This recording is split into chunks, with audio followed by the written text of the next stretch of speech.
Nice.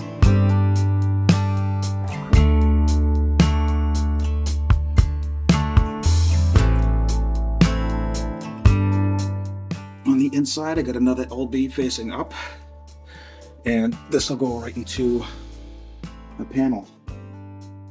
I got the panel right here. It's the Square D home line. I was kind of wanting the QO panel because that's what I have in the house. They didn't have any in stock and they were kind of expensive. There was one that was a 24 space, but it was like 200 and change. So this is the home line. The only downside to it is the breakers are a little bit different than the QO panel. The QO panel has these little metal tabs here that you click it down and then you click it in.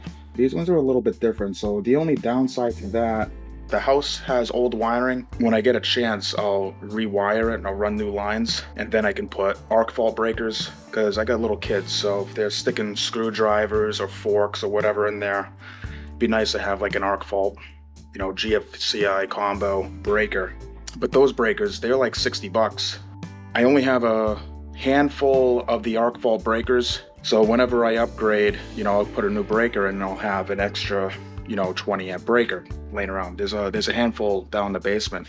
I could have taken, I think I got like 6 down in the basement that I swapped out. I could have used those for these if I had a QO pan out here. I think these breakers, they're like $7, so it's no big deal. So I'll have a handful of extra ones. If I do the, when I go to build the garage, I'll do a QO panel in there and I'll be able to take all of my unused QO breakers that I have in the basement over there. But for out here in the shed, it's a shed. So it's got 20 spaces, 40 circuits. That should be good enough.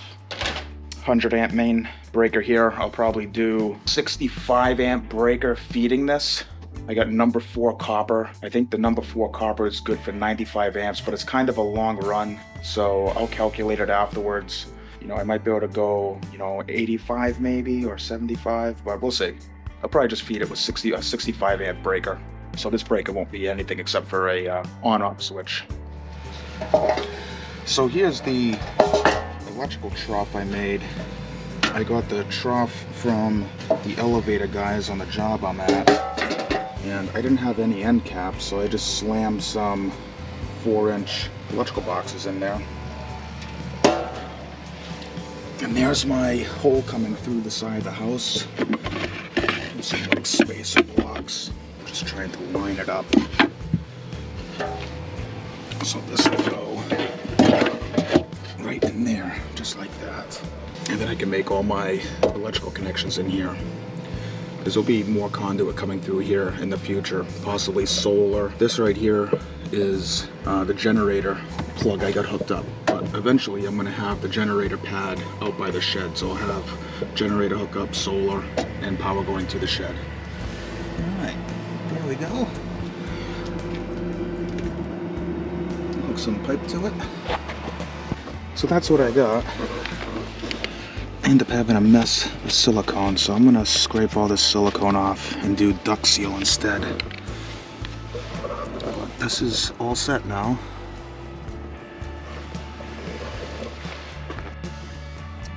Here it is that comes through. I'll put probably duct seal around this, cake it in there, seal it up. All right, so the way I'm gonna prep this wire for pulling is I'm gonna come back about 13 inches.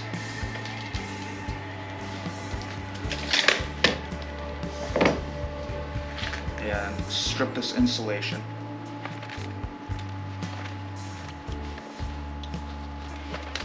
And don't slice your hand wide open.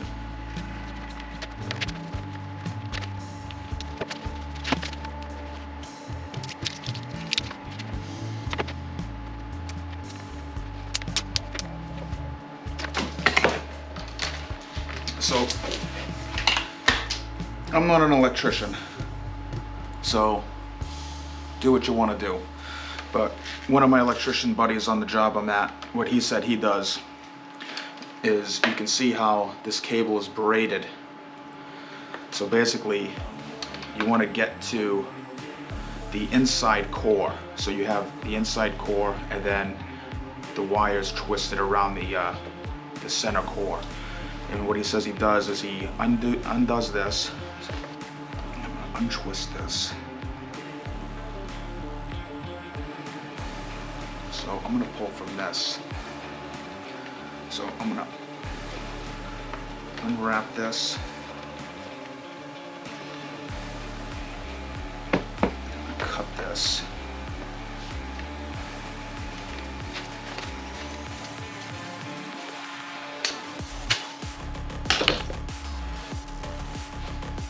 And these cuts I'm going to stagger, because basically you don't want, when this is all done, you don't want a big knot over here. You want to keep it about this size. That way it's going to pull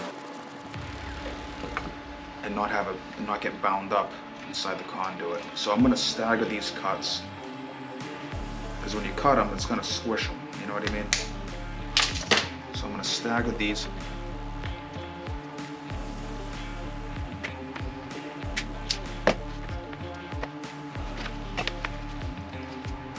Swish that down inside this. Get this nice and tight.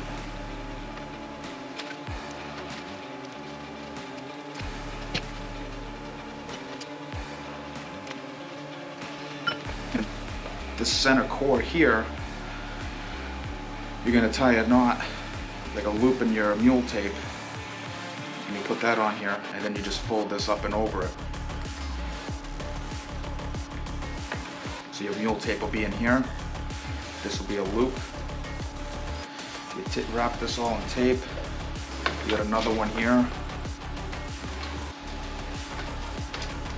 So your mule tape will be through these. There's two more over there I gotta do. This whole thing will be taped. Then you'll be able to pull it. But because this is so long, you would have, it won't do it. You know what I mean? It's not gonna, it's gonna be inside a conduit. If that makes sense.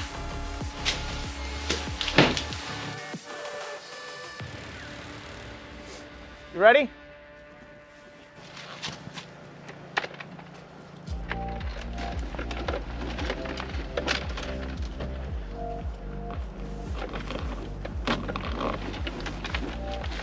Heads in, it's all you. Okay. Another night, I fall in your sight. Your new eyes cut sharp like a knife. Take a moment and look all around you. I don't want you caught off guard or alarmed when I come for you. I need you to know that I would never walk away. I know what you need. I would. That's a couple feet. Yeah, you got plenty. Nice. There you go. I need to be strong, but I don't wanna go alone, no, no, no.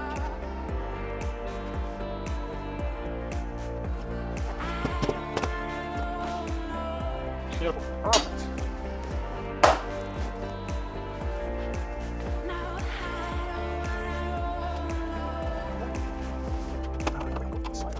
bite some time. Just put them in crooked. They won't go as far. Hypnotize me. I mean, beautiful. Money. Around you. I don't want you caught off guard or All right. when I come for you. I want you to know that I Wow, good job. Ready? Come on, come I on, know come on. what you need. I would bleed for you, but you're taking somebody home. I know I need to move on. I need to be Oh. I don't wanna go, no, no, no. Yay! I don't Good job.